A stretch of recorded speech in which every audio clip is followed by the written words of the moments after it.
This is the story of Shahid Ate, a journey shaped by war, loss, and survival.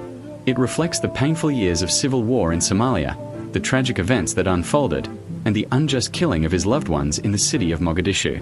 From the ruins of a broken city, he begins a long and uncertain journey, traveling from Mogadishu to South Africa in search of safety and a new life. Along the way, he faces fear, hardship, and moments that would change him forever.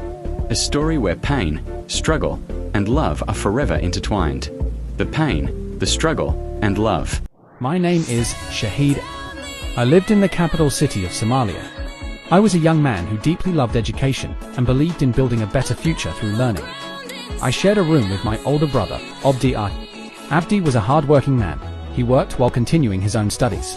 Although education in Somalia was free, everything related to my daily life, food, shelter, clothing, and other necessities was provided by my brother Abdi. Abdi was not only my brother, he was like a second father to me. He raised me with love, patience, and hope. At that time, my life felt stable and safe, even though I did not yet know that difficult days were approaching, days that would change my life, my dreams, and my heart forever.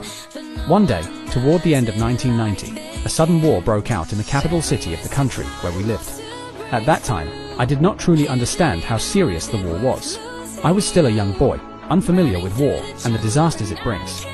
Although the fighting was happening in neighborhoods far from us, with each passing day, it grew stronger and closer. The sound of violence crept toward our lives. My brother Abdi used to work at the American embassy, but the embassy was eventually closed, and there was no more work.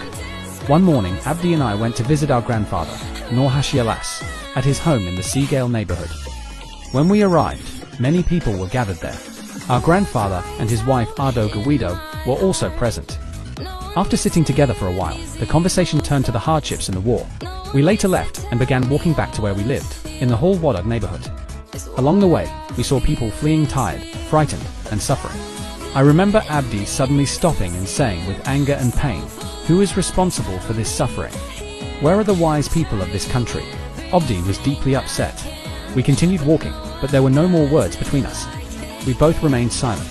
I could see great worry on Abdi's face. When we were not far from our home, Abdi suddenly stopped again and looked at me. He said, "Brother, I am leaving." I asked him, "Where are you going?" He replied, "I am going to Kenya, and I will take you to stay with a friend of mine who lives in Africa." Without hesitation, I answered him, "Brother, I will stay with Aunt Amina. I am not going to Africa." Abdi fell silent for a moment.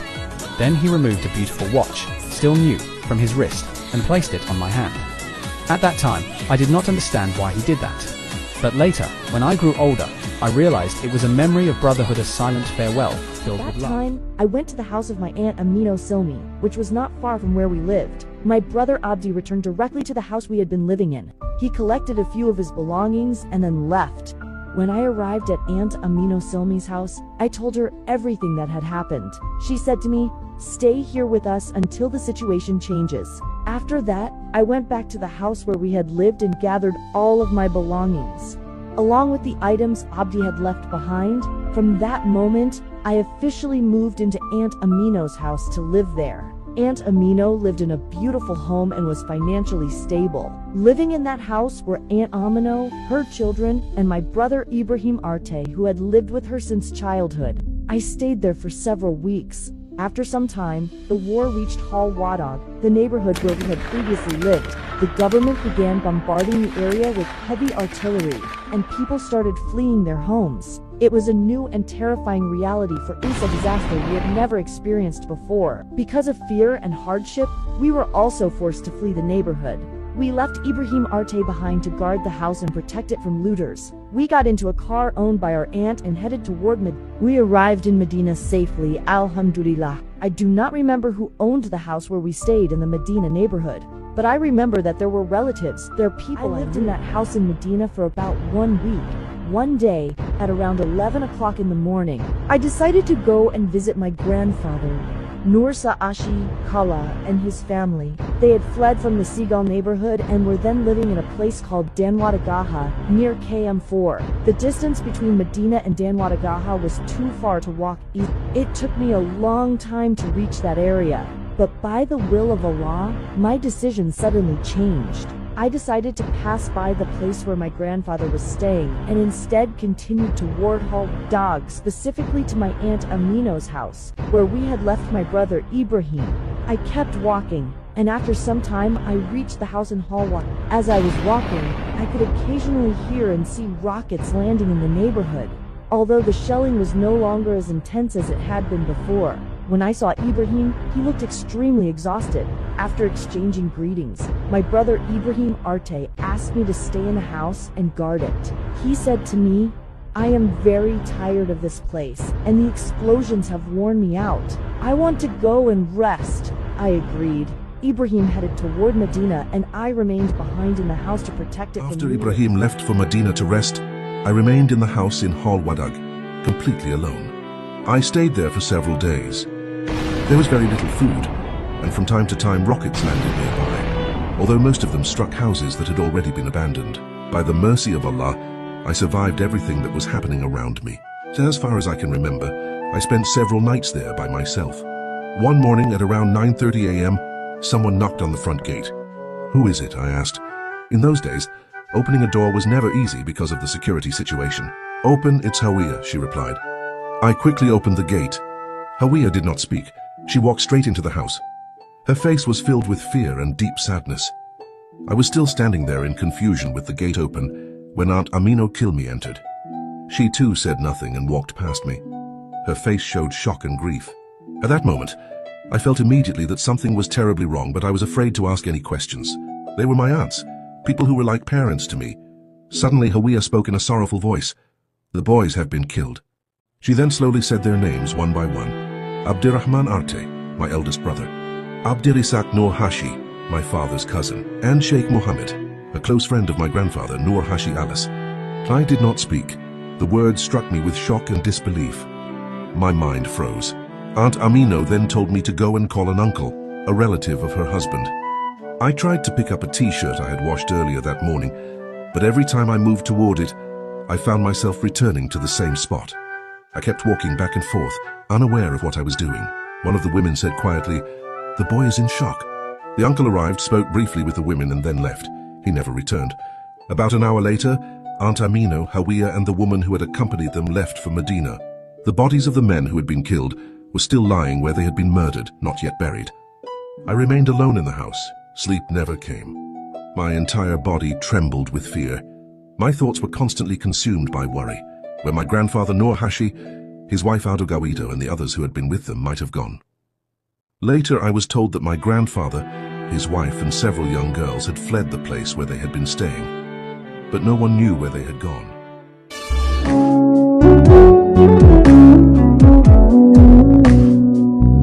After Aunt Amino and Haya left me and returned to Medina, I remained alone in Aunt Amino's house. I stayed there for 2 days, completely by myself.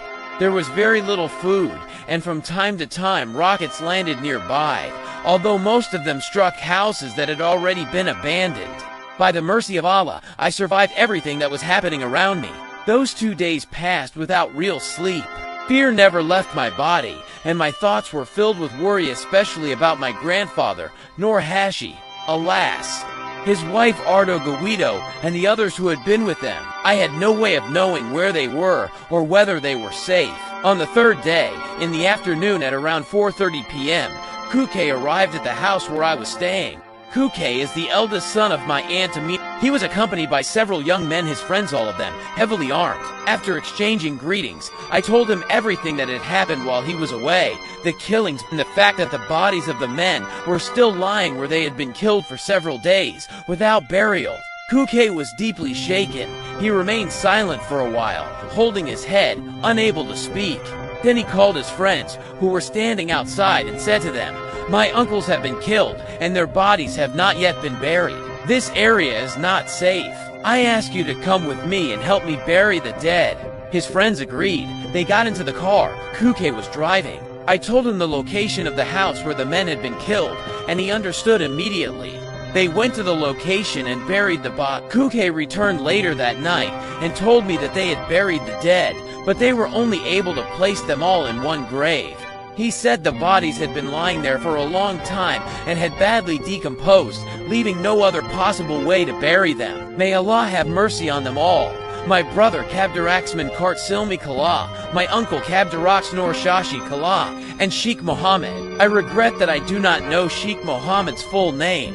From what I remember, he was about 60 years old, a learned and respected Islamic scholar. He was a close friend of my grandfather, Nur Hashi Alas, and had come from the Ogaden region. All I ever heard was that he was an Ogaden elder. I do not know whether his family ever learned what happened to him. None of these men were armed. None of them had committed any crime. They were killed after performing the Dur prayer while waiting for their meal. They were killed for only one reason, because of who they were. What happened in Mogadishu in 1991 was tragically never properly recorded. No official history was written, but the truth of those events is written in the hearts of the people who witnessed them. The wounds of that time have never healed, and the questions have never been After Kukai asked. told me that the 3 men had been buried, I felt a sense of relief. At least they were no longer left unburied. Burial, even in such painful circumstances, was better than leaving their bodies exposed. I cannot clearly remember whether it was 2 or 3 days later, but Ibrahim Arte came to visit me. He said, "Let us go to Medina.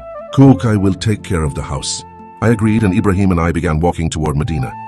Along the way, we witnessed scenes that were deeply disturbing, images that still haunt my memory. When we reached KM4, we saw a large group of people gathered along the side of the road. We stopped to ask what was happening. The people told us that snipers were shooting from a tall building nearby, from School Kafar Samada, the technical school in KM4. Anyone who tried to cross the road was being targeted. It was terrifying. People began crossing the road one by one, each person running across while the others watched. When it was our turn, Ibrahim and I did the same. By the mercy of Allah, no one was hit while we were there, and we crossed safely. In KM4, we saw waves of displaced people. Everything mixed together. Some were fleeing in vehicles, but many more were walking on foot. I saw elderly people who could barely walk, disabled people with no one to help them, struggling to move away from the disaster. Women were exhausted, unable to carry their children any longer, overcome by hunger and pain. Children were crying everywhere.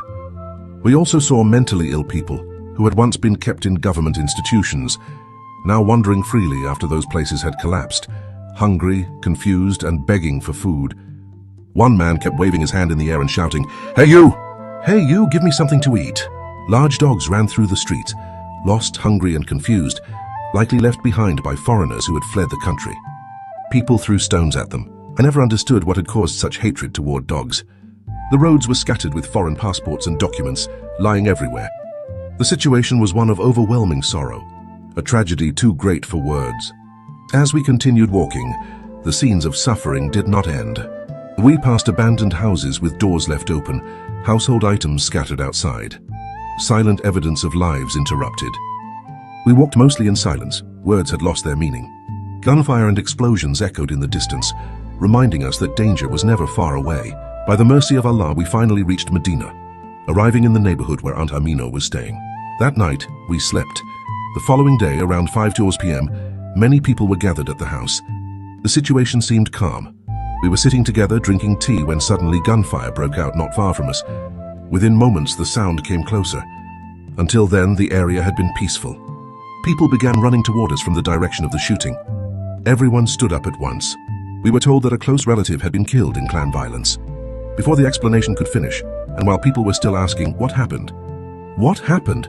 the gunfire came dangerously close. Fear spread instantly. Everyone ran in different directions, not out of hatred, but out of pure terror. Ibrahim and I ran together. After a short distance, we stopped and looked back. There was no one chasing us. Ibrahim said, "Brother, we cannot stay here. Let us leave." I asked, "Where will we go?" "To Kismayo," he replied. I told him, "I do not know anyone in Kismayo. I will stay here and wait until the schools reopen." At the time, I believed the fighting would end within days or weeks. Ibrahim made his decision to leave. We briefly returned to the house. There was no electricity, and people were still talking about the killing. I did not personally know the relative who had been killed, though his name sounded familiar. Ibrahim packed a small bag with a few belongings and said goodbye. That night was unforgettable. Heavy artillery rained down relentlessly, the explosions so powerful that the ground shook beneath us, like a storm of fire falling from the sky. After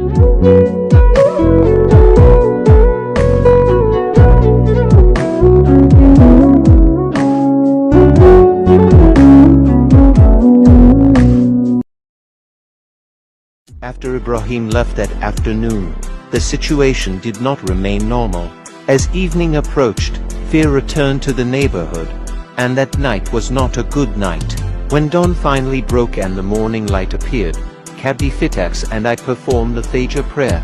Afterward, we went outside to see what the situation was like. We walked until we reached a place where many men were sitting together. The area resembled a military camp. We sat among them, hoping to understand what was happening and how things stood. After a short while, a man approached carrying a small radio. He was listening closely to a broadcast. As we listened, we heard the announcer say, "Allahu Akbar. This is the voice of the USC Mujahideen. Syed Bar has fled the country, and the nation has fallen under the control of the USC forces." Moments after this announcement, the men who had been sitting there began to disappear. Within a short time, no one was left. I do not know exactly why they left so suddenly, but I believe that some of them were government soldiers who realized that everything had changed. Cabdi Fitax and I returned to the house. When we arrived, we told Aunt Amina what we had seen, and what we had heard about the departure of Syed Bar. She listened quietly and did not say much. After a moment, she told us that we would have to return home to Holwardock. She said we should pack everything and go back the next morning using her car. The following day, as we traveled, the situation was noticeably calmer than before. Only a few gunshots could be heard, faintly, in the distance. What surprised me most, however, was what I saw along the way. People were everywhere searching through houses, government offices, schools, and even military camps. Every few minutes, we saw people walking openly through the streets carrying guns. Some were riding donkeys loaded with items looted from government warehouses and homes, including weapons. Aunt Amina was deeply angry and disappointed by what she saw. I remember her saying, "What is going on? Is this what people fought all those battles for, just to loot?" It was heartbreaking to watch my own country falling apart before my eyes. Eventually, we arrived home by the mercy of Allah. The house had not been On the day damaged. we returned to Holwadag, some of our neighbors were already back, while others had not yet returned. Those who were there came to visit us and were happy to see us alive. The main topics everyone was talking about were the war and the departure of President Syed Bar. Many people were celebrating the president's exit and believed that the country would now move into a better situation than before. Aunt Amino, however, held a very different opinion. She repeatedly said, "I do not think the people I see now are bringing any good." People asked her, "Why do you say that, Mama Amino?" She replied, "All I can see is looting everywhere." She continued saying the same thing. If the people who took control truly meant well, why don't they stop the looters? Why is there so much chaos? So we cleaned the house. By then, the heavy shelling and major explosions had stopped, although occasional gunshots could still be heard from time to time. The city, however, had no order at all. There was no authority in control, no police, no traffic system, and no functioning government. All government buildings had been looted. Important documents were thrown into the streets, and some people even used them to wipe their hands and mouths while eating. School books were also looted. The seaport and the airport were closed. The regions of the country were cut off from one another, and there was no movement between them. We had entered a new and deeply chaotic situation. We stayed there for about 1 week. During that time, a campaign of revenge began against anyone believed to have been associated with the former president. Whether civilians or former government employees, many people were killed. Fear became constant, and targeted killings began. After some time, one afternoon, someone knocked on the door. When we opened it, it was my grandfather, Noor Hashi Alas, arriving alone. He looked exhausted, hungry, and deeply worn down by suffering. "How are you?" I asked. Alhamdulillah, he replied, then he asked me, "Have you seen Ardo Guido?" "No," I answered. He remained standing in the same place, silent. Then Antamino said gently, "Uncle, please come in. Sit down." My grandfather sat down. Antamino quickly prepared water and food for him, and a room was made ready for him. After he had rested, he told us what had happened on the day the men were killed. He explained that they had been staying in a large compound, owned by men known as Elmo Adon Dalab, people who were both friends and relatives. After he had rested, he told us what had happened on the day the men were killed. He explained that they had been staying in a large compound, owned by men known as Elmo Adon Dalab, people who were both friends and relatives. I was in another part of the compound. After I prayed dua, I suddenly heard intense gunfire. I immediately understood that the shooting was happening inside the house. A strong feeling came over me. I knew something terrible had happened. I stood near the doorway, holding a copy of the Quran that I had been reading. As I was thinking about what to do next, one of the attackers came toward me. He was carrying a rifle, a dark-skinned man with reddened eyes. When I saw him, I was shocked. He pointed his gun at me and said, "Don't move." He took the Quran from my hands and then walked past me into the room I had come from. There was not much in the room, just a few makawis and some shirts. He took them and then left. I remained standing there for a while, frozen, waiting for them to leave completely. When I was sure they were gone, I walked toward the place where the shooting had happened. I came upon 3 dead bodies, and the women were crying loudly. I decided that we had to leave the place immediately. But the women told me that there had been armed guards stationed there and they did not know what had happened to them. A young girl from the family ran to the place where the guards were supposed to be.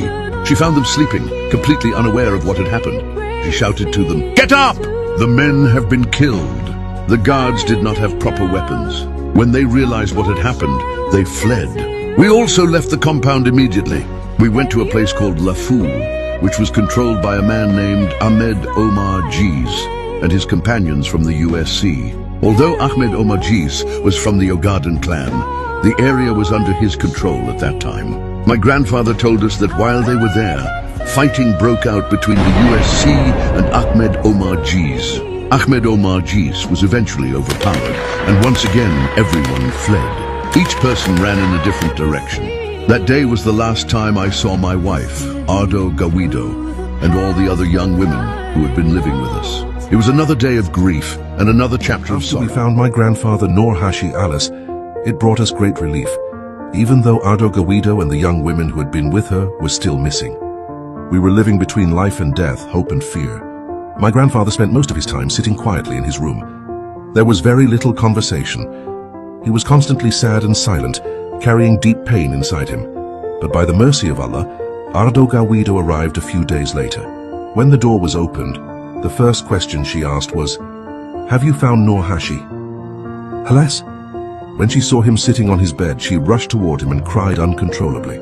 He held her gently and kept saying, "Ardo, don't cry, don't cry." The young women who had been with her survived the fighting. At that time, we were all living together in the house of Aunt Amino Chilmialas. Her house became a place of safety and survival. Even with no work and extreme hardship, she cared for everyone. I do not remember a single day when hunger was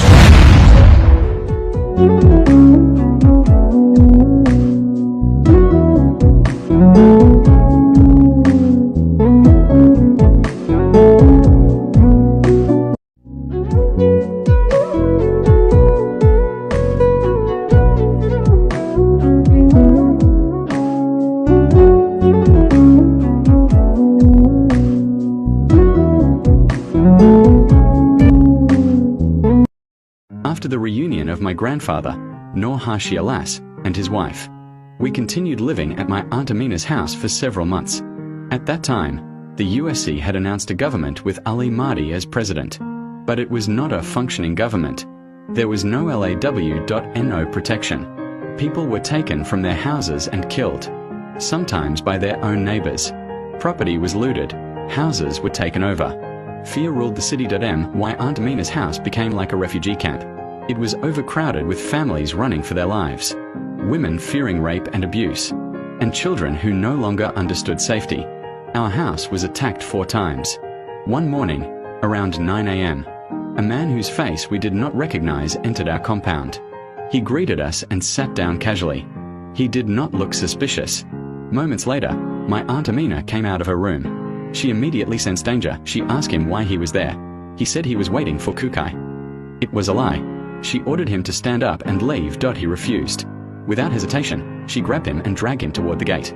He was strong, but 3 of us pushed him out. He pretended to leave, then pushed his neck back through the gate.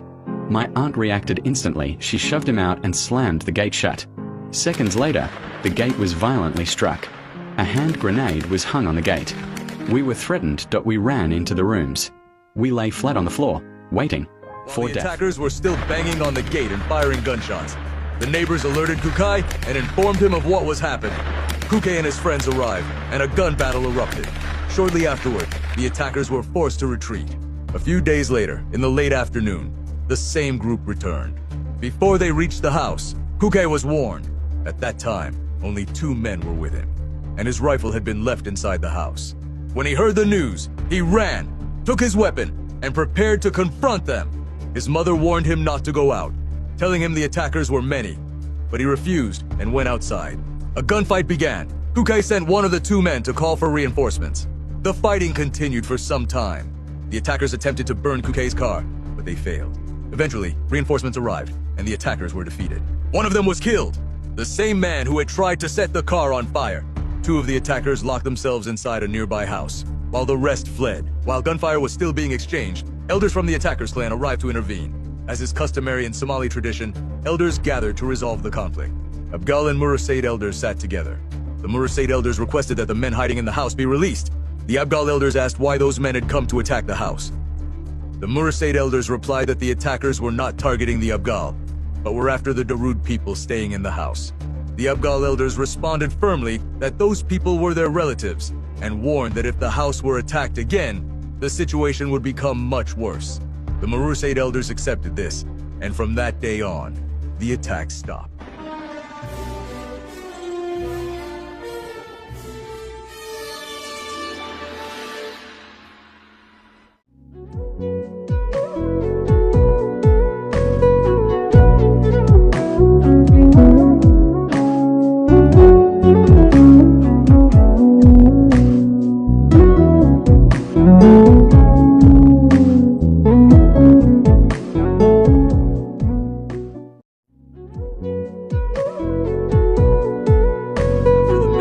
Attack us from the Murasaid clan were warned and pushed away.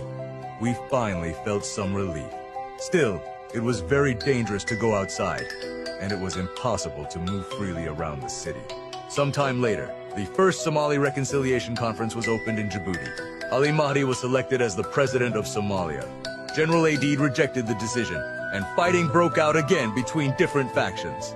For us, this was a strange kind of relief, because those who had been targeting us became busy fighting among themselves. At that time, I began going out into the city more often.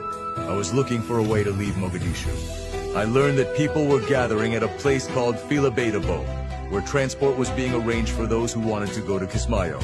I went there and met a man who was collecting money from people wishing to leave. I told him that I wanted to go to Kismayo. He told me how much I had to pay. I paid him the money, and he told me to come back the next day. I went to a nearby house where a woman who was related to me lived. Her name was Fatima Alidir. She was staying there with a young girl who was also her relative. Every morning, I went back to the man, but each time he told me, "Come back tomorrow." There was nothing else I could do except agree. This went on for 1 full week of going back and forth. Aunt Fatima Alidiri asked me what the problem was, and I explained everything to her. Around 5 p.m. she said, "Let's go, show me the man." We went to Filabetabo, but we did not find him. Instead, there were many men sitting around, drinking tea and talking, and Fatima greeted them and told them the whole story. She said, "If you want to rob us, then say so openly. You have been robbing us already." One of the men replied, "Fatima, no one will be robbed here. You will get your money back." They asked me if I knew the man who had taken my money. I said yes and pointed him out. They recognized him. He was called and said, "I will give him his money. Tell him to come tomorrow." We left. The next morning I returned. When I met him, he asked angrily, "Why did you report me?" I replied, "You are the one who kept telling me to come back tomorrow and never helped me." He gave me my money without saying anything else. I returned to the house and informed Antomino about what had happened. I told her that I was leaving. Some of the others who were there said they were leaving too. My grandfather, Nur Hashi Alas, told me, "Do not go. Stay here. That road is long and cannot be trusted." I told him I did not want to remain there anymore.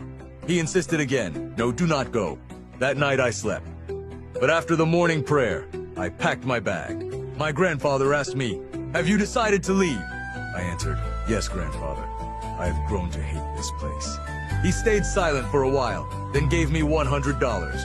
We said our goodbyes, my grandfather, Aunt Amino, and everyone else. Then I left together with Abdurrahman Faraq Abdul, and several women. Abdul, may Allah have mercy on him, and I, together with the women, reached Fila Badabo. There were a huge number of people gathered there, all desperate to leave. We were all taken to a large garage not far from that place. We stayed there for 3 days. I will never forget a young woman I saw during those days.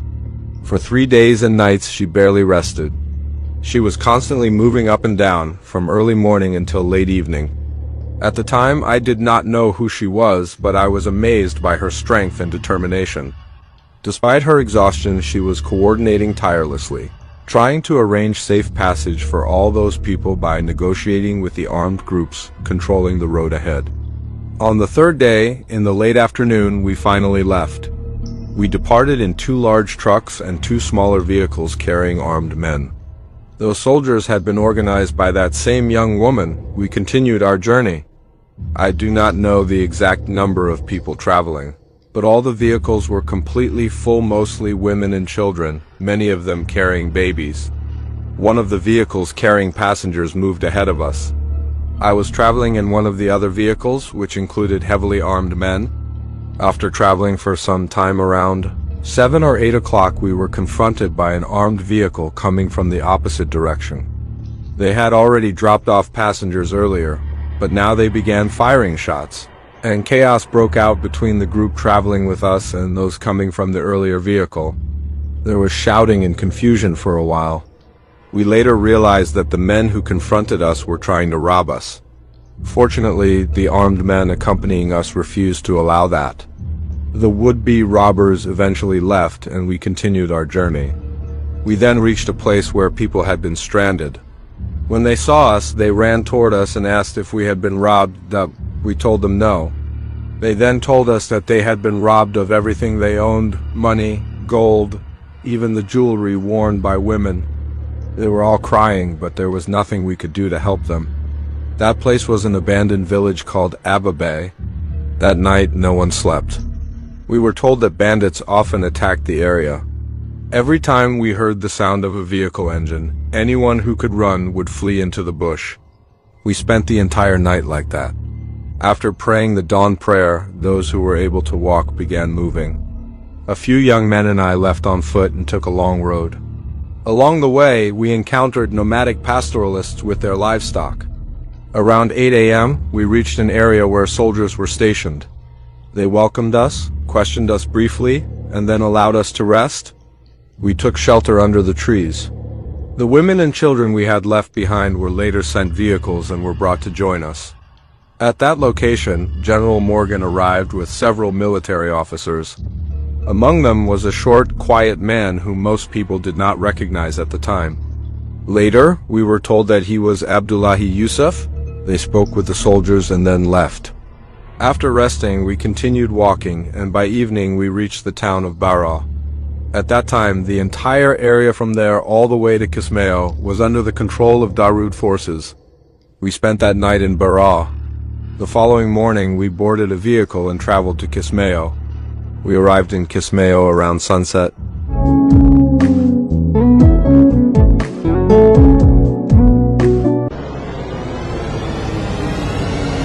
It was there that I reunited with my friend Idia.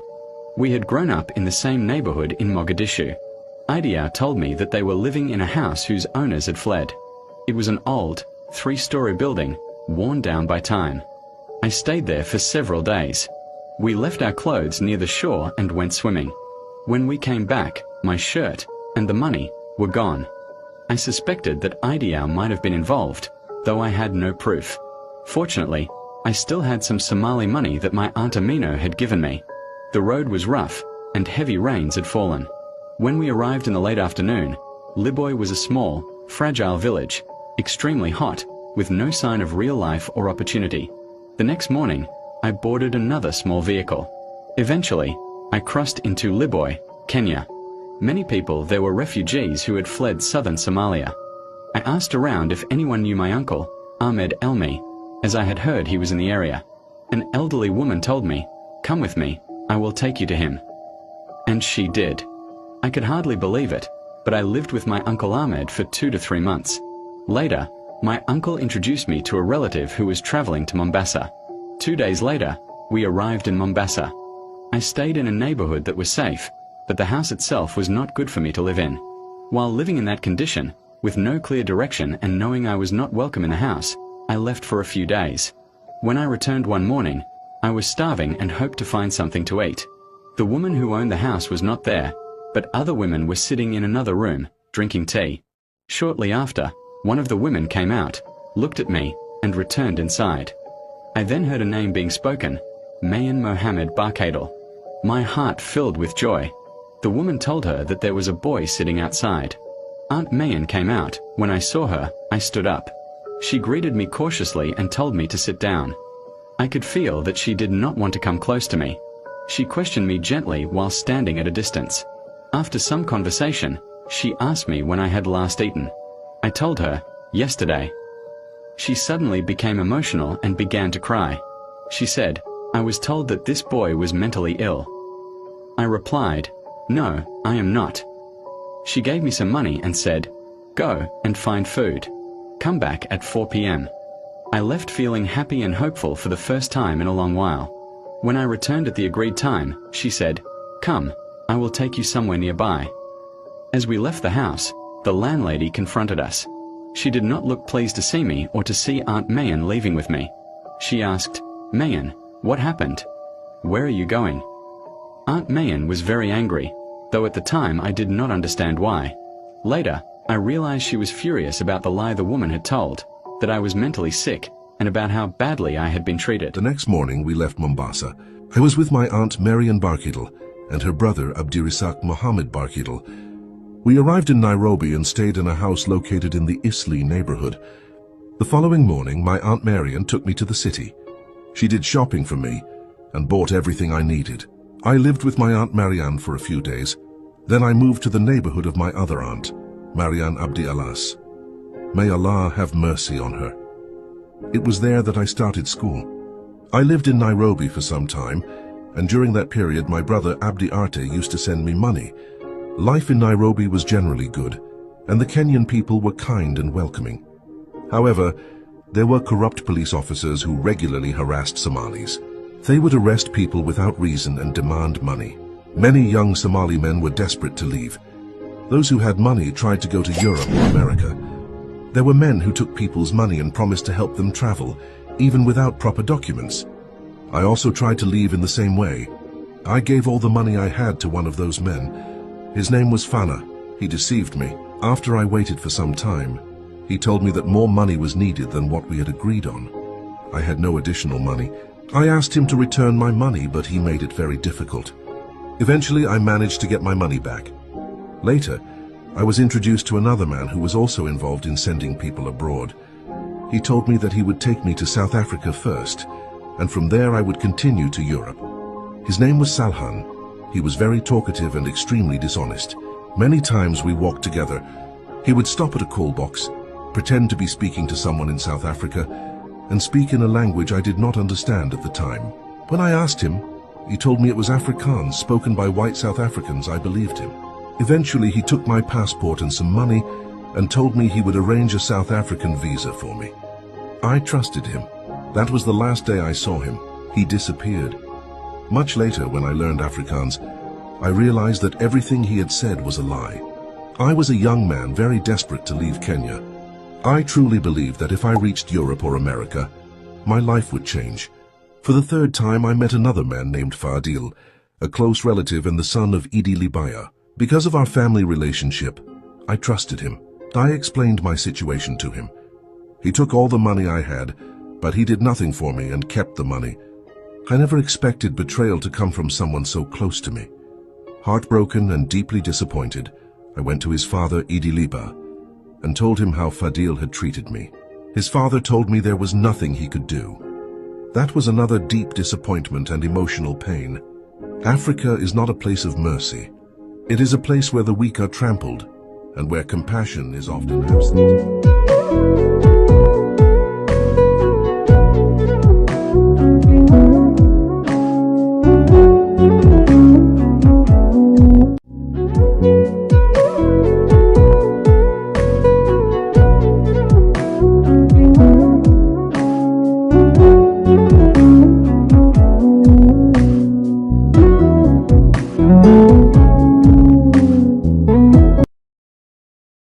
After I failed to leave Kenya, and the money I had was stolen from me, I realized that all the young people I once knew had already made it to Europe and America. I made the decision to leave Nairobi and head towards South Africa. I spoke with my brother Abdi Arte, but I did not tell him that I was planning to go to South Africa. I believed that if I told him, he would not agree. At the time I made this decision, I was returning from a place called Kakuma. I was traveling with my friend Kawil. His mother gave us a small amount of money to help us. We arrived in Nairobi and waited for the money that Abdi was supposed to send. Since Kawil had no money, we decided to use my money together. We stayed in a small cheap hotel for several nights. Eventually our money ran out, and we were left with enough for only one night at the hotel.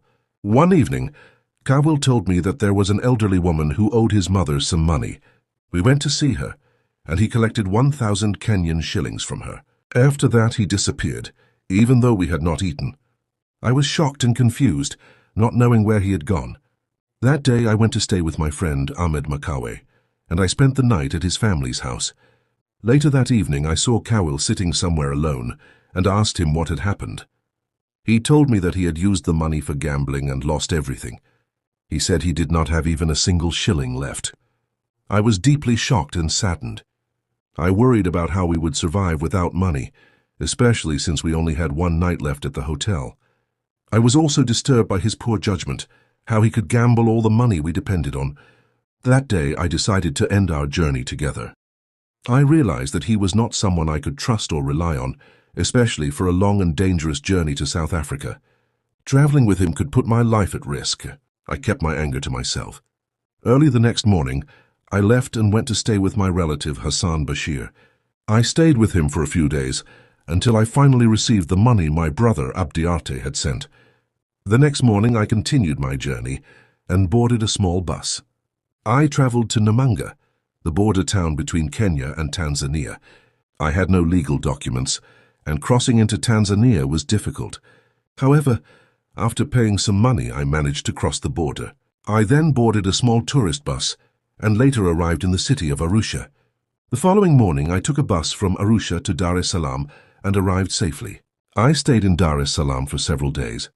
Later, I joined my uncle, who was a truck driver. May Allah have mercy on him.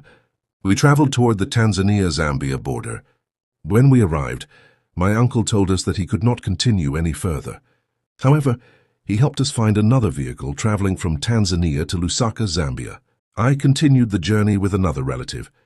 We traveled throughout the night and arrived early in the morning in Lusaka, Zambia. It was a long and exhausting journey. My relative was familiar with the city and took me to the house of my uncle, Dahir Wayne. May Allah have mercy on him.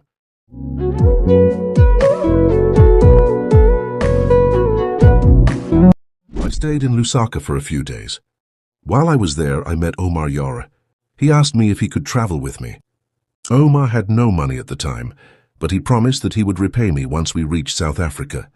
I agreed, and we continued the journey together. After a long journey, we reached the Malawi border early the next morning. For documents, we were carrying fake papers claiming that we were residents of Tanzania. The immigration officers spoke to us in Swahili, even though we did not expect them to speak Swahili. Fortunately, both Omar and I understood a little Swahili. They asked us for money. In Africa, bribery at borders is common. I acted as if we had proper legal documents and asked, "What is the money for?" Omar stepped in and spoke to them in Swahili, saying, "Don't worry, we will give you some money." We gave them a small amount. The officer stamped our entry papers happily, and while smiling said, "Safari njema," meaning have a safe journey. We were very happy. That word was the first time I had ever heard it, but Omar understood it and explained its meaning to me. We crossed the border by bus, and after some time we arrived in the city of Lilongwe. There we saw a man who looked Somali, so we greeted him. However, he told us that he was not Somali. He said there was a refugee camp nearby where Somali families were living. We followed him, and he took us to the refugee camp. The camp was home to many Somali families. A family welcomed us warmly and gave us a clean and comfortable room. I am deeply grateful to that family for the kindness and hospitality they showed us. Sadly, I have forgotten their names. After a few days of staying at the refugee camp, Omar and I decided to leave. A man known as Shine helped us escape quietly. He secretly guided us across the Malawi border and led us into Mozambique. Once we crossed safely, Shine left us there. From that moment on, it was just Omar Yar and me, continuing the journey alone. We boarded a small overcrowded vehicle packed with many passengers. Thankfully, we did not face any serious problems on the road. The journey was long, and as we traveled deeper into Mozambique, the country revealed its painful history. It was a land that had suffered through a long civil war, and the signs of poverty and hardship were visible everywhere. Late in the evening, we arrived in a large city, although I no longer remember its name. We checked into a hotel and rested for a short time. After recovering some strength, we decided to go and buy bus tickets to Maputo, the capital city of Mozambique. However, before we could reach the ticket office, we were stopped by two men who appeared to be police officers. They spoke Portuguese, a language we did not understand at all. Their appearance and behavior did not seem professional, and we were unsure whether they were real police or not. They detained us for some time, questioning us and keeping us under watch. It later became clear that they were probably expecting money, but even if they had directly asked us, we would not have understood them. Fortunately, after a short while, they released us without explanation. We continued on our way, returned to the station and successfully purchased our bus tickets. In Mozambique, long-distance buses usually travel between 2 and 3 a.m. That night, we went back to the hotel and slept. Around 2 a.m., we woke up and headed to the bus station. Once again, we were briefly stopped by two men, questioned in Portuguese and delayed. Thankfully, we were released again, and this time we were finally able to board the bus. The next morning, around 8 to 9 a.m., we arrived safely in Maputo. At the bus station, we noticed a Somali man standing there. Seeing a fellow Somali in a foreign land brought us great relief and happiness. We greeted him warmly and asked if he was waiting for someone. He told us that he helped Somali travelers arriving in Maputo, especially those continuing their journey to South Africa. At that moment, we felt comforted and hopeful. We trusted him as a brother. What we did not know then was that things were not as they appeared. In reality, he was part of a group of Somali criminals who specialized in deceiving and exploiting vulnerable travelers. Trusting him completely, we followed him. We did not need money from him. All we wanted was guidance and direction. He took us to a house where two other Somali men were staying. They welcomed us and offered us pasta cooked with tuna. We ate, took showers, and rested. Later, they told us that they would arrange for someone to guide us further on our journey toward South Africa. However, they then demanded a large amount of money, far more than we had expected. Without hesitation, we refused.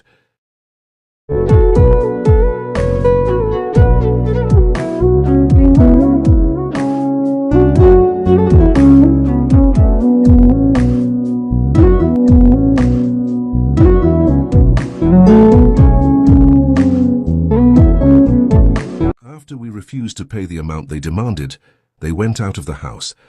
Omar Yar and I made a very quick decision to leave. I was ready, but somehow Omar Yar was a bit slow to get ready. While I was standing outside waiting for him, two Somali men and one Mozambican man arrived. They asked me in a very angry way where we were going. I told them we could not pay that amount. Immediately, Omar Yare came out and we started to leave. One of the Somali men, the older one, began threatening us. We told him there was nothing he could do. He then told the Mozambican man to catch us.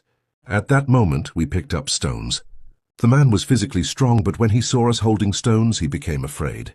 While the Somali man stood there insulting us, we walked away. We kept walking without really knowing where we were going. All we wanted was to find a mosque. Luckily, we saw some Indian children playing, wearing Islamic clothes. We felt relieved and greeted them. We asked where the mosque was, and they showed us the direction. It was not far, it was around Asr time. When we reached the mosque, we found a group of Tablighi Jamaat members who had come from South Africa. We talked with them and prayed Maghrib together. We also prayed Isha. We wanted to sleep in the mosque and leave early in the morning, but they told us we were not allowed to sleep there. There was a misunderstanding because in Somalia, people are allowed to sleep in mosques, but here it was not allowed. The Indian brothers discussed among themselves for a while. Then they introduced us to a black Muslim man who had a car. He took us to another mosque that had a special place for sleeping. We slept there, and after the Fajr prayer in the morning, we left. We started looking for information on how to get to South Africa. Later, we found a small bus and boarded it. The bus took us to the border between Mozambique and South Africa at Rissano Garcia. Immediately, we were arrested by the Mozambican police. We told them that we were traveling to South Africa. They told us to go back because we had no legal documents. They were actually kind to us and warned us, saying that if we tried to cross illegally, it would be very dangerous because there were lions in the area. When we heard the word lions, we became very scared. We decided to turn back and return to Maputo. So we went back to Maputo. The next day, we started looking for people who take money and help others cross the border illegally. We found some local men. They asked us for a facilitation fee, but at first we refused. They then told us clearly, if you don't pay, we won't take you. We had no choice, so we paid them $100. We waited the whole day while they gathered many people. In the late afternoon, around Maghrib time, they finally took us. After walking for some time, they stopped in a very isolated place and told everyone to sit down. A short while later, they separated me and Omar Yar from the others and took us to a small house where two elderly men were sitting. The elders questioned us. Where are you from and where are you going? We told them everything, that we were trying to go to South Africa. After a short time, two men arrived. The elders told us, you will go with these men. They will help you cross the border. We believed them and greeted the men respectfully. We started walking. The road was very dark. One man walked in front of us and the other behind us. Omar Yare was young but very alert. He whispered to me, these men are soldiers. I asked him how he knew. He said, their behavior looks like soldiers. Before we even finished that conversation, we reached a slightly lit area. That's when we clearly saw that the man walking in front of us was carrying a pistol. I immediately told Omar Yar, you're right. Soon after, we reached a small building. As soon as I saw it, I realized it was the same place where we had been arrested the previous day. At that moment, a senior officer came out, clearly just woken from sleep. He recognized us immediately. He pointed at us in shock. Even though we didn't understand Portuguese, we clearly understood what he meant. You are the ones I released yesterday. That's when we realized we had been trapped. Our money was gone and we were arrested again. It was shocking. Fortunately, the officer was kind. He did not take us to prison. He was a young and decent man. He allowed us to sleep in a corner of the small house where he lived and told us to rest there for the night.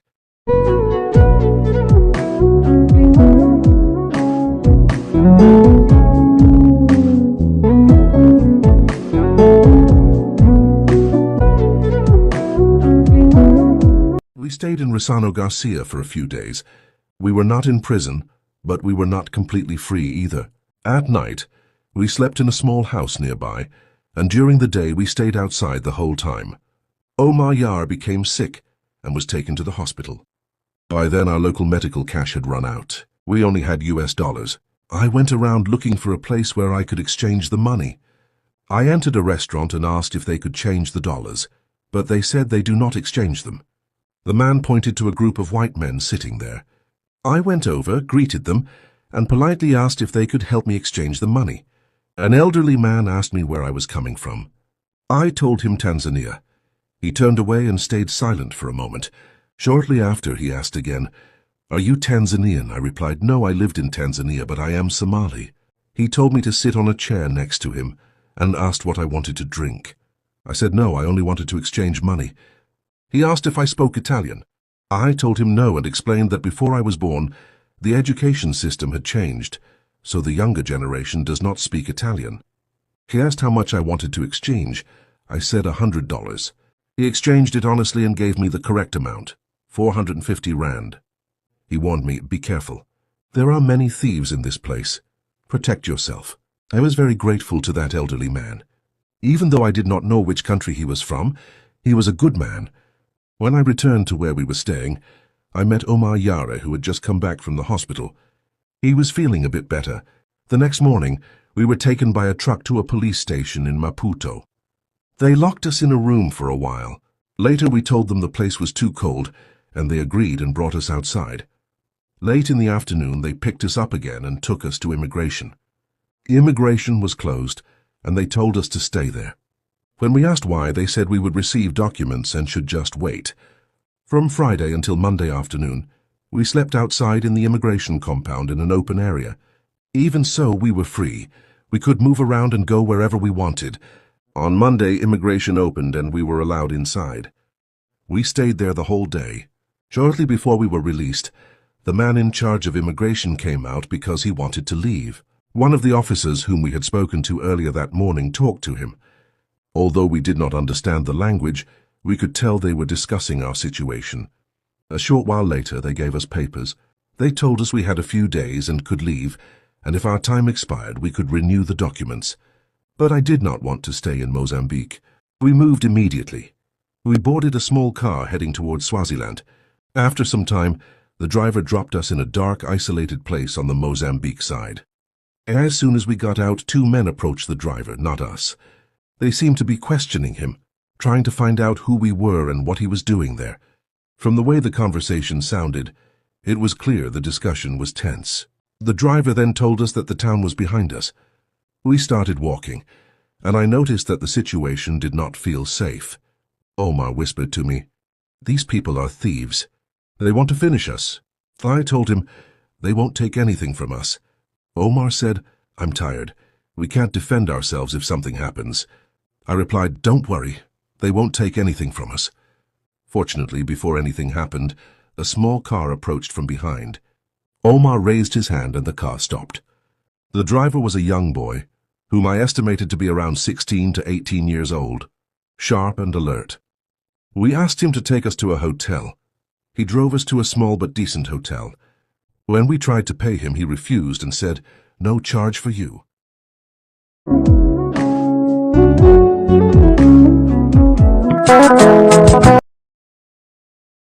After Omar Yar and I rested in the small hotel that night, we went to immigration the next morning. The two borders, Mozambique and Swaziland, were very close to each other. At the Swaziland side, the police asked us where we were going. We told them we were heading to South Africa. One of them replied, "This is Swaziland. South Africa is on that side." Of course, we knew that. We were not confused. We only wanted to pass through Swaziland to reach South Africa. We stepped back a little, unsure of what to do next. Luckily, some young local boys approached us. They understood that we were trying to cross the border. They told us, "Come with us, we'll show you an easy place." We followed them. They helped us climb over a small fence, and that was how we crossed. We gave them a small amount of money to thank them. After walking for some time, we reached a small supermarket and bought drinks. While standing outside looking for a vehicle to take us to a town, a military man approached us. He greeted us politely and then took us with him to a small military camp. Later, he handed us over to two other military men. They took us to a police station. What was strange was that while they were escorting us, they were laughing and talking in a language we did not recognize. Omar whispered to me, "Are they insulting us? This doesn't sound like a normal language." I told him, "I have no idea." When we reached the police station, the military men left and the police began writing down our information. After they finished, we were told to sit outside. Unexpectedly, one of the immigration officers, the same man who had earlier told us this is not South Africa, arrived at the station. When he saw us, he became extremely angry. He shouted, "Well, what are you doing here?" The moment I saw his anger, I stood up. He slapped Omar Yer very hard across the face. Omar was young and weak, and he fell to the ground. Then the officer came toward me, shouting loudly. There was a big tree nearby, and I moved around it to avoid him.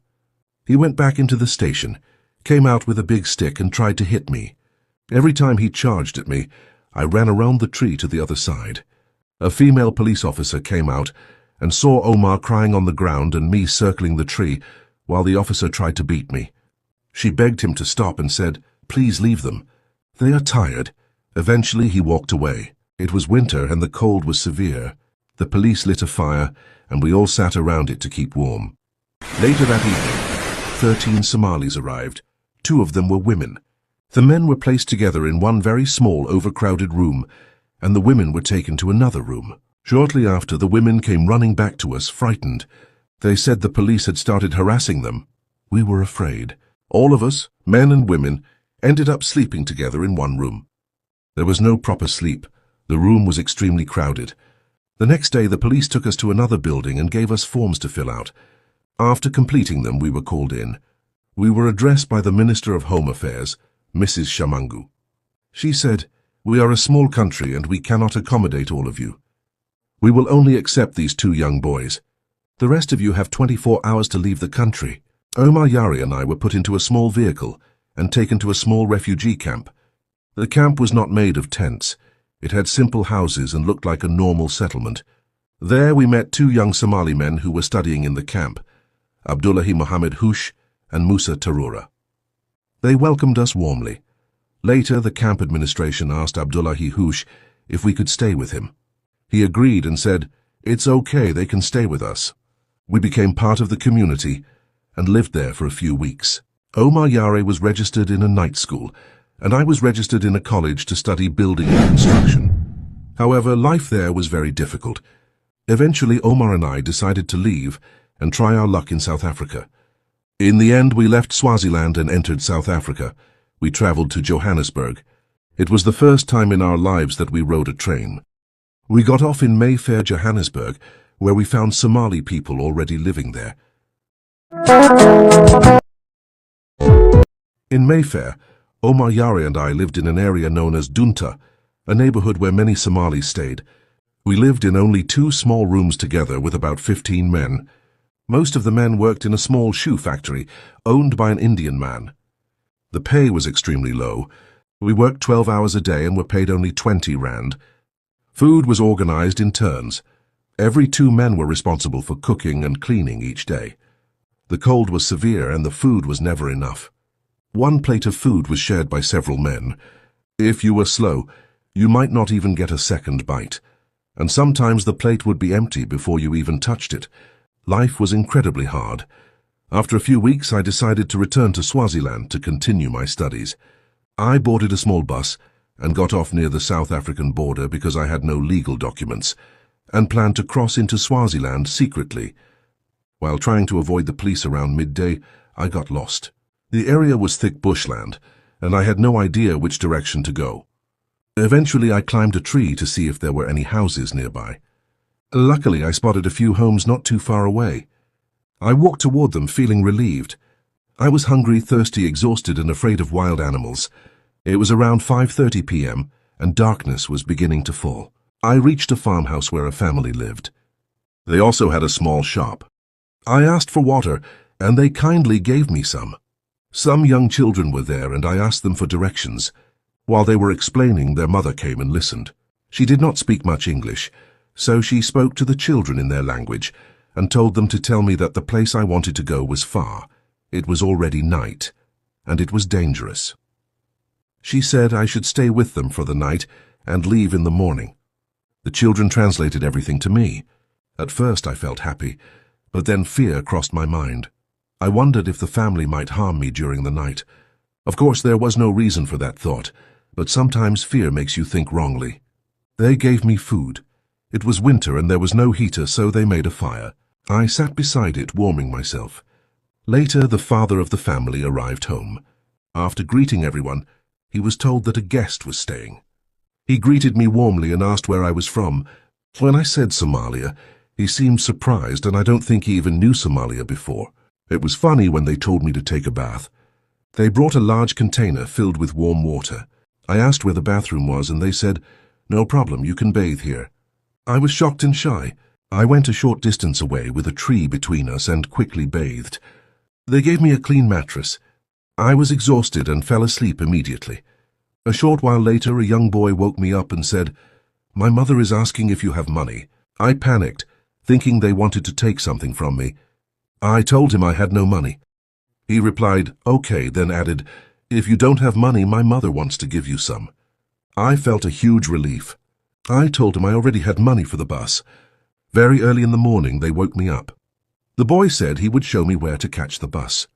The father gave me a bunch of bananas and also offered me some local money. I refused at first, but he said, "Take it. It is like money your father has given you." I accepted it. They took me by bicycle to the bus stop. I boarded the bus and safely reached my destination. Just before ending this part of my journey, I want to express my deep gratitude to that family. I wish I knew where they are today and how they are living. Their kindness and mercy will never leave my memory. They helped me even though they did not know me at all. They did it purely out of humanity. To that Swazi family, which wherever you are in the world, I want you to know that I love you. I will never forget what you did for me. I may not remember the name of the place, but I will always remember your hearts. Coming back to Swaziland to continue my studies did not happen the way I had hoped. I stayed there for a short time, but protests and riots suddenly broke out in the area where I was living. Many families from different countries were staying there, and a lot of people were arrested. By the grace of Allah, I was not one of them. From that day, I made a firm decision. I decided to leave Swaziland for good. A few days later, I left. As usual, I had no legal documents. The border on both sides was not difficult to cross. I entered South Africa easily, walking through bushland, hoping to reach the main road and catch a vehicle from there. The land was wild and quiet. As I walked along a narrow path, I suddenly saw a police officer standing not far from me. Out of fear, I quickly threw myself behind a tree on my left. The place was very thick with bushes. As I lay there, I suddenly saw a huge snake lying right above me. The snake moved sharply toward me. At that moment, my fear of the snake was greater than my fear of the police officer. I watched the snake slowly crawl away. I was extremely lucky. Allah saved me. Quietly, I ran deeper into the bush until I reached the main busy road. I managed to catch a vehicle and arrived in the town of Nelspruit in the late afternoon. At the bus station, I asked a driver if his bus was going to Johannesburg. "Yes," he said. It took some time for him to collect enough passengers. Finally, we left as the sun was setting. Around 9 p.m., we arrived in a small town where everyone got off. I asked people, "Is this Johannesburg?" They replied, "No." I went to the driver and asked him what happened. "Didn't you say you were going to Johannesburg?" He answered, "No, I'm not going there. This is my country." I was shocked and angry. I couldn't believe what had happened, but there was nothing I could do. Many black South Africans are not very understanding, and violence is not something unusual. Knowing this, I quietly walked away. I found another bus heading to Johannesburg. This time I did not trust the driver easily. I made sure it was really going there. I asked him how much the fare was. "Sorry, 20, he said. "I only had our 1950. I explained my situation and what had happened to me earlier. He said okay and accepted the money I had. Again, we waited a long time to get enough passengers. Finally, we left, and around 1:30 a.m. we arrived in Johannesburg. Unfortunately, I had forgotten the address of the place where I was staying in Doornfontein. The only thing I remembered was that there was a Standard Bank nearby. When I got off the bus in the center of Johannesburg, it was Saturday morning. The streets were full of people coming out of clubs, many of them drunk and standing everywhere. I got into a taxi. "What is your address?" the driver asked. I said, "Standard Bank." He looked surprised and said, "My friend, which Standard Bank?" I replied, "Don't you know the city?" At that time I thought I was right, but he was actually right. He explained, "Standard Bank is everywhere in Johannesburg. In Kenya or Somalia, banks usually have only one main branch in a city, and everyone knows its location. But in South Africa, every neighborhood has its own branch." Still, I insisted he take me to Standard Bank. We stopped at one just around the corner. "This is Standard Bank," he said. "Is this where you are going?" "No," I replied, "this is not it. How many Standard Banks do you think are in Johannesburg?" He asked. "There are too many, my friend." By then I was in trouble. I didn't know the address. I had no money left, but I didn't tell him that. We kept driving around with no clear direction. Sometimes I would see women who looked Somali. When I saw them, I felt hopeful. "Stop the car," I would say. I would call out, "Abyo," meaning sister. Some would respond in English, some would say mama, but none were Somali. Finally, another older man who was also a taxi driver noticed me. The meter had already passed R80. The old driver started talking to me. I told him I came from Somalia. "Luckily," he said, "I think I know people like you who might be living in a certain area." I became very happy and asked him to take me there. When we arrived, I recognized the place immediately. It was the Doornfontein neighborhood where I used to live. I was overjoyed. I told him to wait while I went to get the money. I knocked on the door and was welcomed inside. I borrowed money from someone in the house and went back to pay the taxi driver. That moment was one of the many hardships I experienced during my journey.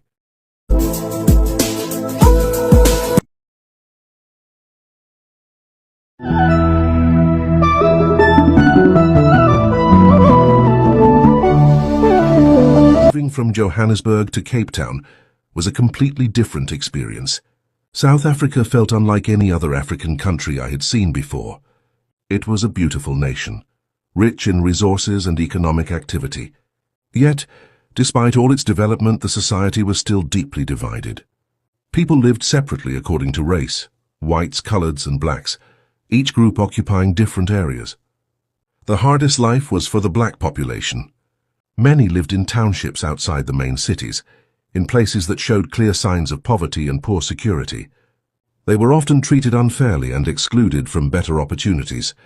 We were young migrants, searching for a better life. Finding accommodation in normal residential areas was very difficult. We could not live among the black communities easily because we were Muslims and foreigners.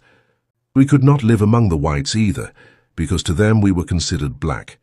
Luckily, Muslim Indians and Muslim-colored communities welcomed Somalis and other foreigners. Without their support, surviving in such a divided society would have been much harder.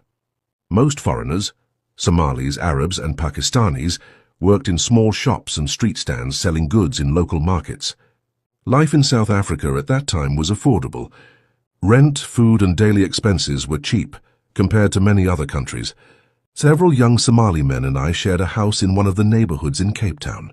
The day I met Jamila. One morning around 11 a.m., while I was inside a small shop I owned, a woman and a thin young girl came in. After greeting me, the woman introduced herself. "This is Shahid," she said, pointing to me, "and this is Jamila," pointing to the young girl. At first it felt like an ordinary introduction, nothing special. They left. But from that day on, we began seeing each other almost every day, the woman, Jamila, and I. They started visiting the house where we lived. What began as normal conversation slowly turned into something unexpected. Jamila and I developed a relationship. She was young but very beautiful, cheerful, respectful, and kind-hearted. Over time, love grew between us, something I had never planned or imagined. Jamila lived in a neighborhood far from ours, yet she always made the effort to come and visit me. Jealousy and trouble. There were very few women among the Somali community. Most of us were young men. Whenever a girl appeared, many men would look at her. Jamila attracted attention everywhere she went. My friends and many other men wanted her. That was when jealousy started. Some people began to hold grudges against us. Tension and hostility slowly grew, and that marked the beginning of many challenges ahead. After 1 year of sharing a beautiful love, Jamila decided to leave South Africa and move somewhere else where she could build a better future than Cape Town. Life in South Africa was no longer reliable. She was a young woman who had just completed high school and had a strong desire to continue her education. She was not working at the time, and her family was large and struggling financially. Because of this, she asked me to help her with the cost of traveling. I agreed. Her journey was not supposed to happen immediately. There were still a few months left before her planned departure. But as the time for her travel was getting closer, something unexpected happened. Most of the places where we used to earn our living were suddenly shut down by the local government in Cape Town. At that time, I only had a small amount of cash saved. I was worried and thinking deeply about what to do next, without knowing which direction to take. Then one of my friends came to me with a business idea. When we discussed it, it sounded like a good opportunity that could bring quick profit. He did not have money, but he was someone who always came up with ideas. Together with him and 2 Sudanese men, we decided to start the plan. We gathered whatever money we had and sent it to another country so that someone there could send us the goods we needed for the business. But unfortunately, something went wrong immediately, and we lost all the money. It was devastating. I felt like a man standing alone in the middle of nowhere, not knowing which direction to take. What made it even harder was Jamila. Every day she would come to see me, hoping I would give her what I had promised for her journey. I was deeply sad and ashamed that I had failed to keep my promise.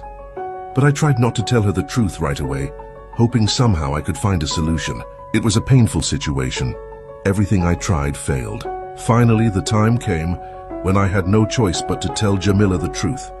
One morning, we met in the neighborhood where we lived. I explained everything to her, how the money was lost and that I no longer had the power to fix it. Jamila was heartbroken. Her face changed and I could see the pain clearly. I realized she had already told her family that everything was ready on our side. So she was not only disappointed about the money, she was also worried about what she would now tell her family. That day she left me with deep sadness and a broken heart.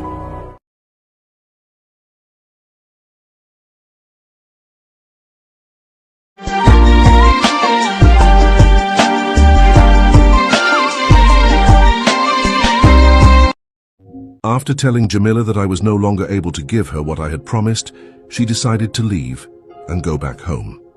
I was filled with shame and humiliation. Desperation took over, and I began calling relatives and people I knew in Canada, the United States, and Europe searching for help. My first plan was simple: to find the money I had promised Jamila, give it to her, and then leave South Africa myself. The people I spoke to responded differently. Some lied to me with false promises, while others honestly told me they could not help. What hurt me most was dealing with my relatives in Canada. Among them were a few young brothers who initially spoke to me kindly, gave me hope, and even made promises. However, the situation became complicated because their sister, a single mother, often answered the phone whenever I called. She would talk at length about matters I was not interested in at that time. I did not like those conversations, but I listened anyway because I was a man trapped in a very difficult situation. In the end, I received no help at all and I stopped calling. While I was still in that state, mentally exhausted and deeply stressed, one afternoon I fell asleep in the small room where I was staying. As I slept, a friend of mine entered the room and told me something that shook me completely. He said, "Jamila has left." I jumped up from the small mattress I was lying on and asked, "What? What did you say?" He repeated, "Yes, she has left. She has gone to Europe." At that moment, I lost control of myself. Sometime later, I found myself walking alone in a distant neighborhood. I do not know how I got there, or how long I had been walking. I sat down against a lonely wall, confused, wondering how I had arrived there and what I was even looking for. For a while, my mind was completely lost. Then slowly, my awareness returned. I remembered that I had been asleep, and I remembered the words my friend had told me. It is truly painful when love and financial hardship strike a person at the same time. What made everything worse was that my story became widely known. Many men I knew seemed pleased with my downfall. I had done nothing wrong to them, nor had I ever harmed them, but many of them had feelings or desires for Jamila. I, on the other hand, was a man overwhelmed, angry, broke, and abandoned by the woman I loved. In desperation, I borrowed a small amount of money from my friend Omar Yar. I tried to start a small business, but unfortunately I lost the money. Omar Yari demanded that I repay him. It was not a large amount, but at that time I was unable to pay it back.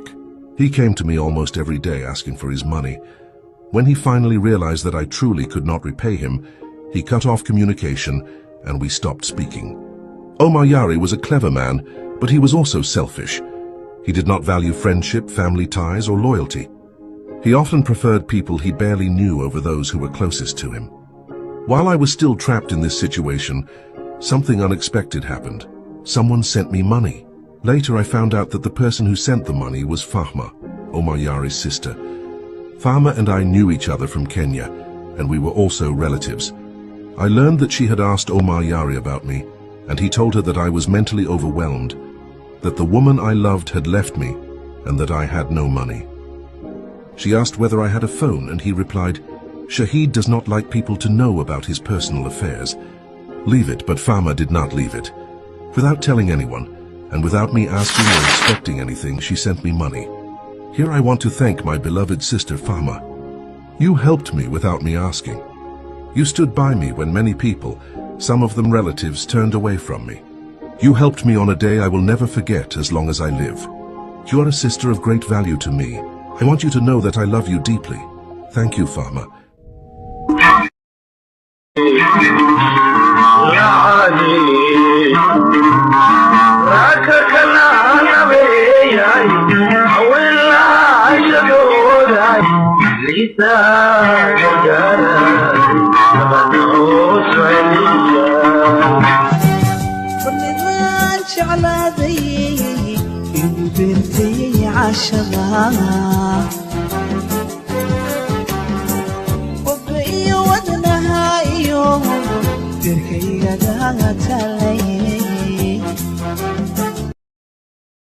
Four years later, I was finally able to speak to Jamila, who was living in Europe at the time.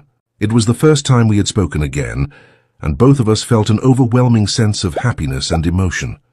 After a long conversation, Jamila told me that she would be coming to Cape Town, and sometime later she arrived. One day we agreed to meet and we had lunch together. After a long conversation and a deep exchange, I told her everything. The emotional pain I had suffered, the shame I had felt, and how I had been broken financially. She listened to me carefully and with great compassion, and she was truly sorry for what I had gone through. At that time I did not have much money, but my life was not bad. In fact, it was better than before. Jamila told me that she herself had spent about 1 year recovering from the memories of our love. However, she also told me that she was seeing someone else at that time and that they were engaged and planning to get married. As she was leaving, she said to me, "Inshallah, you will forget the love you have for me." There was nothing else I could do except remain patient. That afternoon became our final meeting. Still, seeing her and speaking to her face to face gave me a strange but comforting feeling somehow. A few weeks later, I decided to leave Cape Town. I traveled to the Northern Cape region, to a town called Postmasburg. There I went to see Khalid, who owned a shop in the town. Khalid welcomed me warmly and offered me a job. Postmasburg became the place where my life changed, both financially and morally. It was a small mining town, and most of the people worked in the mines. After a short time, we opened additional shops, and Khalid gave me shares in those businesses. The work was intense, but the town was relatively safe, unlike many other places in South Africa where people are robbed or killed on a daily basis. South Africa has a strange culture of theft. Someone might come to you with a R10 note asking for change, and after you give it, he claims he gave you R100 instead. What is even more shocking is that other people, who were not even there before and may not even know each other, suddenly appear as false witnesses, saying, "Yes, we saw him give you R100. In that sense, Postmasburg was no different from other parts of South Africa, although overall it was an okay place to live. Khalid, although he was the same age as me, was a man with deep knowledge of business. His family descended from Yemeni ancestors who migrated long ago, which may explain why he was ahead of many of us in business. He had a remarkable personality, good with customers, intelligent, sharp-minded and clever. However, he was also someone who, if you fell out with him, could engage in ugly fights. He believed in revenge, and might retaliate in ways you would never expect or even notice. For me, life in Postmasburg became extraordinary. I made a lot of money. When someone has suffered for a long time, and then suddenly enters a period of prosperity, it becomes easy to forget the pain of the past. That is human nature. I forgot the heartbreak and humiliation I experienced in Cape Town, and felt great happiness and abundance. However, I continued to live with the memory of Jamila.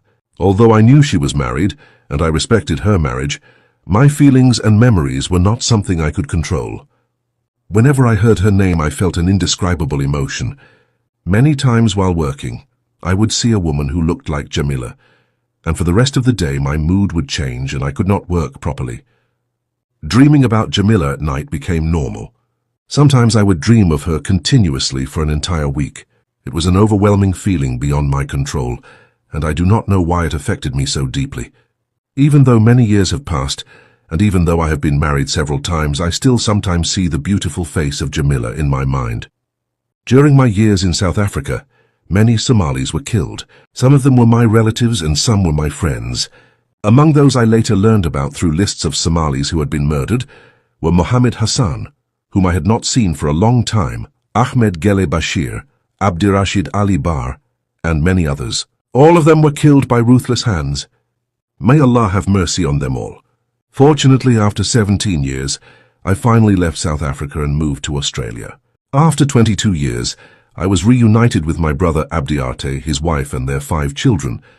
Here I bring my story to a close, the pain, the struggle, and love. Finally, I would like to express my deepest gratitude to my friend Ahmed Said Ururshe, who played a major role in this story.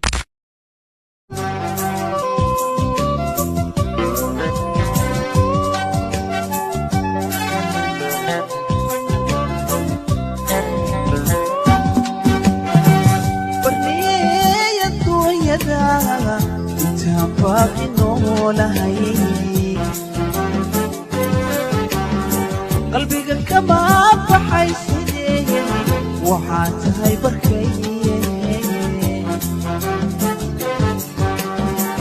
barniyey adduunyada intaan baaqi noolahay qalbiga kama baxay sidee waxaa tahay barkaye berigii aan kulaaliyo barashadii tixgeliyo ballantii